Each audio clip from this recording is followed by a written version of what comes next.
Hey, look at that, it's working. Such a simple fix. Okay, today's date, 2/23/21. Okay, today what we're talking about is really the theorems of roots. And I have those passed out to you, and if you are watching the film and you do not have these theorems, they're in the book. If you don't have the book and you want to get a copy of these, I have a copy of these at school.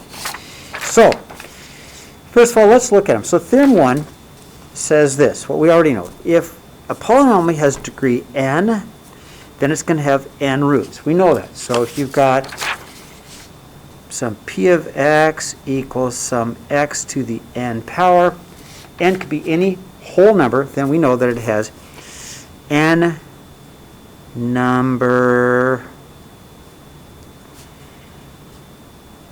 of roots. We know that. In fact, we looked at an example, and we know that this polynomial would have 4 roots. Whether they're imaginary or real, whatever, we know it has 4 roots. Okay, everybody knows that. And that's what that theorem says, okay? Okay. Theorem 2 talks about if they come in pairs of a plus bi, they come in pairs. So complex conjugates, if you have 1, so they come in pairs, always. If you have an a plus bi, you will also have an a minus bi, right? We know that. They come in pairs. In fact, you can look at the quadratic formula, and that's where you get that plus or minus. And it comes from the fact that if you have an x squared, you know anytime you have an x squared, and we did an example like that in class, x plus 2 quantity squared, we solved it, and they come in pairs. We know they come in pairs because the square tells us 2 answers, right? Root conjugates, okay, theorem 3 says that if you've got an a plus the square root of b, they come in pairs also, okay? So they come in pairs also. So if you have an a plus the square root of b, you will also have an a minus the square root of b, right? We know, we've done that before also, okay? Even odd polynomial roots, okay? If it's odd, if your polynomial has an odd, whether it's to the 5th power, 3rd power, 7th power, we know it's always going to have to look something like this. If it looks something like this, it's always going to cross the x-axis somewhere. So it will always have at least one real root, okay? So we know we'll always have at least one real root, okay? And now, what does this say, okay? Now we took a look at theorem 5. Theorem 5 says the sum and the product. So I took an example, and I know this is my polynomial that was factored, and here's my roots. And the sum means to add them up, so I add them up and I get an answer of 2. But if I were to find this exact same polynomial in this form, same polynomial, but just it's already multiplied out, then the sum of the roots is just going to be the, well, it's the negative of the second coefficient, which would be this one, the negative 2, over the first coefficient, which in this case is the 1. So we did that, and we got the exact same answer. Okay, and then the same thing on the product, depending if it's even or odd. And this one was odd. It says take the last. Okay, take the last number, which is the constant, which for us was the 6. So we take the negative of the 6 and divide it by the first, and I get an answer of negative 6. Or if I just said, let's just multiply the roots, if I know the roots, I will also get negative 6. Okay. Now, we're going to use this formula today, and this formula comes from factoring. Okay. All right, let's do some of these, okay? So that's most importantly here, I want you guys to put is this x squared minus the sum of the roots plus the product of the roots.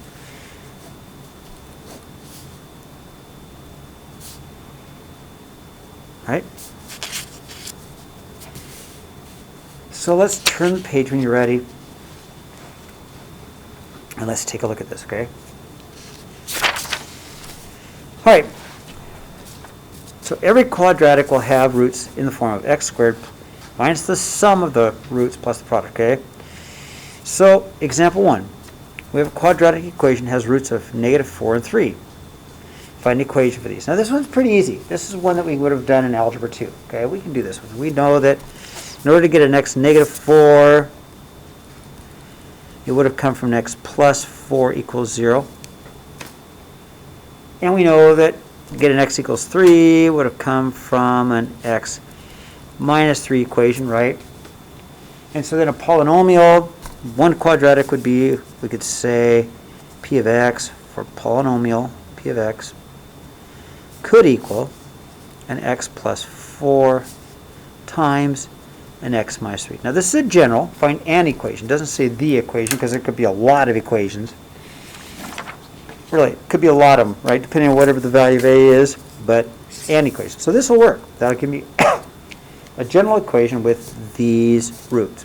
That's pretty easy. That's an Algebra 2 stuff, right? So let's look at example 2.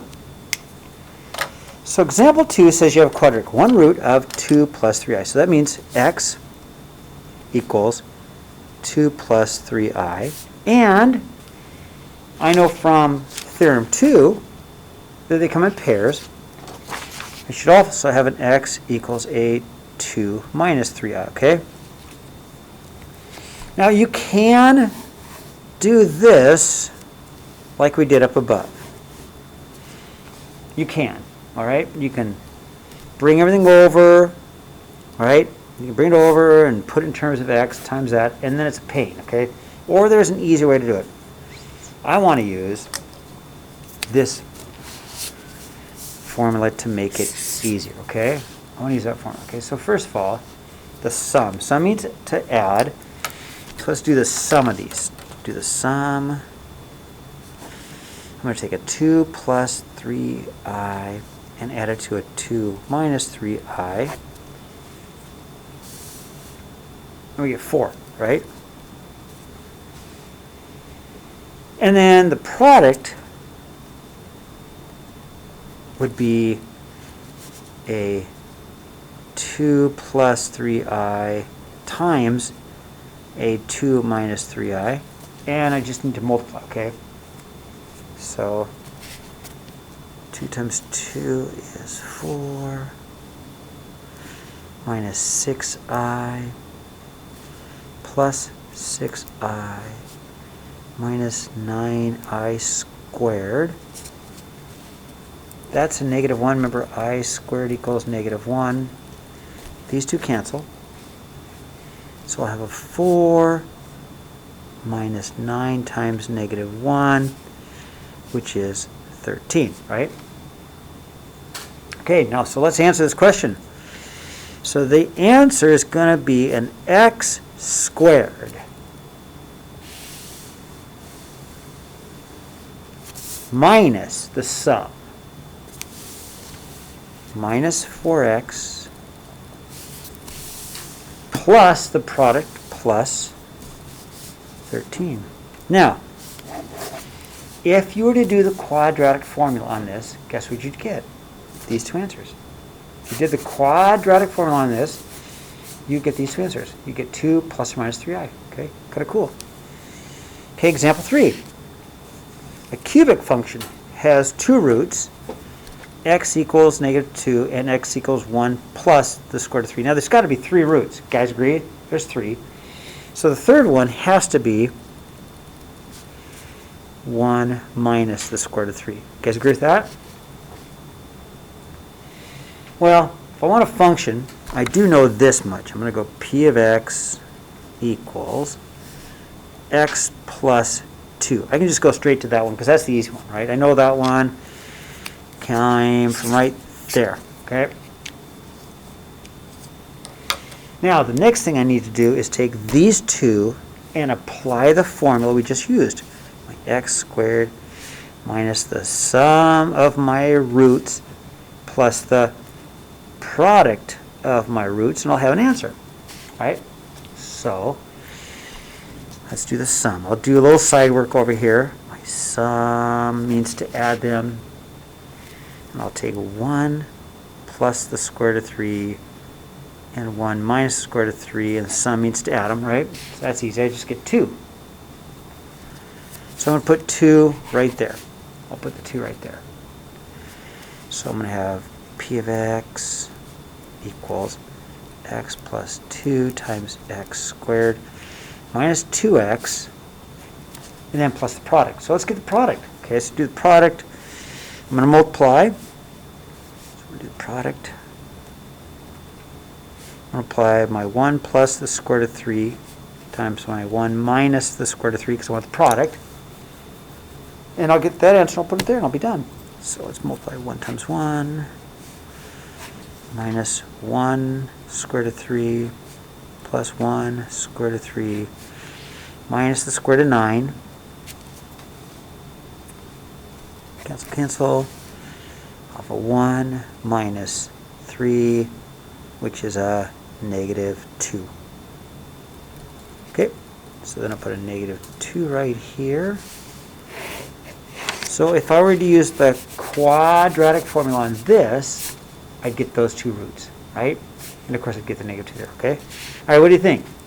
Not too bad?